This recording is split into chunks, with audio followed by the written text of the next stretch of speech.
রয়েছে তুলসী মঞ্চ।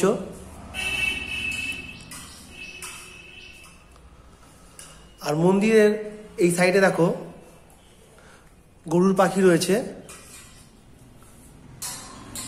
আর এই পাশে রয়েছে হনুমানজির মূর্তি, আর নিচে আছে ছোট্ট কৃষ্ণর মূর্তি, বট পাতার মধ্যে রয়েছে, জলে ভাসছেন।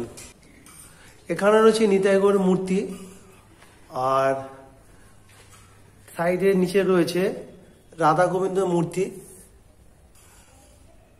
আর এইখানে দেখছো বন্ধুরা গোপালের মূর্তি রয়েছে, আর এইখানে রয়েছে জগন্নাথ, বলরাম, সুভদ্রা, আর এর পাশেও রয়েছে গোপালের মূর্তি।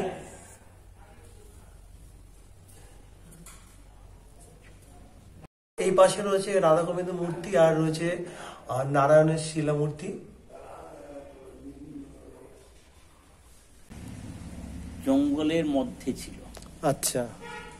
জঙ্গলের মধ্যে ছিল, তেমন কেমন লোকালোকি তেমন আসতো না। ওই 2-4 জন বৈষ্ণব ভিক্ষা শিক্ষা করতো, করে নিয়ে এসে ঠাকুরের সেবা দিত। আচ্ছা। কেমন বহু পূর্বে। এইভাবেই চলছে বৈষ্ণব পরম্পরা, এইভাবে চলছে। আচ্ছা। তো পরবর্তীকালে আমার শ্রী গুরুদেব, গুরু পরম্পরায় চলছে, আমার শ্রী গুরুদেব যখন এখানে পাঠালেন যে নিতাই, আমাদের তো এই নশ্বর দেহ, কেউ জগতে নিত্য নয়, একমাত্র গোবিন্দই নিত্য। আচ্ছা। গোবিন্দ যে নিত্য তার নিদর্শন আপনাকে ওই যে বটপত্রে ছোট্ট কৃষ্ণ ভাসছেন। তার মানে কি, সৃষ্টি যখন নতুন করে সৃষ্টি হয়, সৃষ্টি আবার লুপ্ত হয়ে যায়, কেমন তার জলমগ্ন যখন হয়ে যায়, তখন একমাত্র নিত্য বস্তু হচ্ছেন গোবিন্দ। আচ্ছা। কেমন আর এই জগতে যা কিছু দেখছেন সবই অনিত্য, সবই লুপ্ত হয়ে যায়। তো এটাই হচ্ছে তার আচ্ছা। গুরুদের জন্য পাঠালেন আমাকে, যে দেখ এই অবস্থায় ঠাকুর পড়ে আছেন, সেবা পাচ্ছে না, তা তুই যদি এখানে যদি সেবাটা যদি করিস, কিন্তু ভিক্ষা করে চালাতে হবে। আচ্ছা। তখন আমি চিন্তা করলাম যে নিজের জন্য তো মানুষ চিন্তা করেই। আচ্ছা।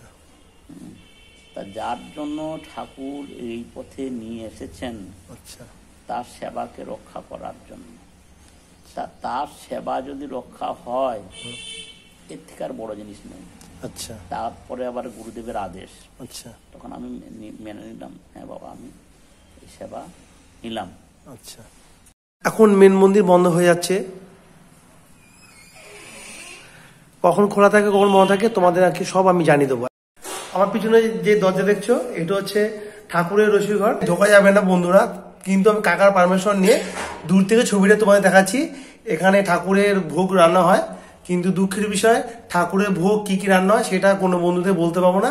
এটা মন্দির চত্বর থেকে পুরোটাই বারণ আছে। ইনি হচ্ছেন শ্রী সনাতন দাস বাবাজি মহারাজ, ইনি হচ্ছেন শ্রী রাধিকাচরণ দাস বাবাজি মহারাজ, ইনি হচ্ছেন শ্রী শ্রী রাধারমন চরণ দাস দেব, ইনি কুকুরের মহোৎসব অনুষ্ঠান করেছিলেন। আর এনারই শিষ্য হচ্ছে, তোমাদেরকে দেখাচ্ছি, হ্যাঁ, শ্রীপাদ রাম দাস বাবাজি মহারাজ। আর এখানে দেখো জয় জগন্নাথের একটা ছবি রয়েছে, খুব সুন্দর।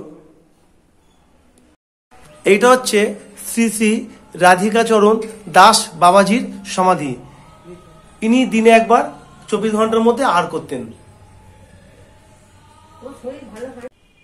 আমি এখন ছাদে উঠবো, আর আমার পিছনে দেখতে দরজার ওখান থেকে চলে গেছে সিঁড়ি, ছাদে ওঠা। এই সিঁড়িতে ছাদে উঠবো, এই যে সিঁড়ি, আর এই সিঁড়িতে আমরা ছাদে উঠছি।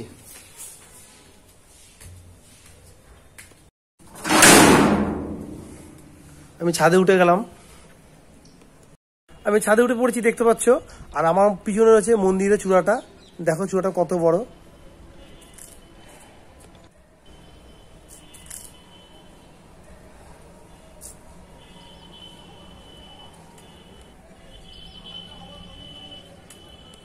এই মন্দিরটাকে বাবাজি মন্দির, রাধা গোবিন্দ মন্দির, অনেক কি নাম আছে।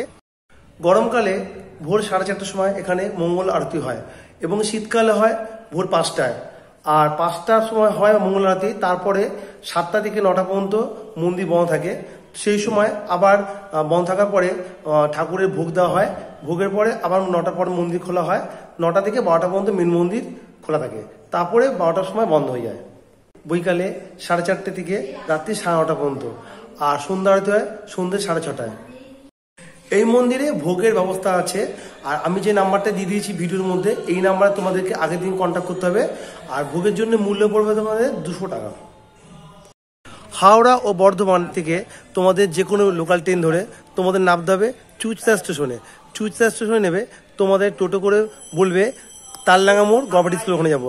আর ওখানে এসে তোমরা এই মন্দিরে চলে আসবে, রাধানাথ মন্দির বলবে, তোমাদের খুব সহজে মন্দিরে পৌঁছে দেবে। বন্ধুরা, এই ছিল আজকে আমার ব্লগটা কেমন লাগলো অবশ্যই একটা লাইক, কমেন্ট, শেয়ার করবে। আর নেক্সট যাতে তোমাদেরকে আরো ভালো ভিডিও দিতে পারি তার জন্য অবশ্যই আমার চ্যানেলকে সাবস্ক্রাইব করবে। আর ততক্ষণে নিচ্ছি তোমাদের বিদায়। ভালো থাকবে, নমস্কার।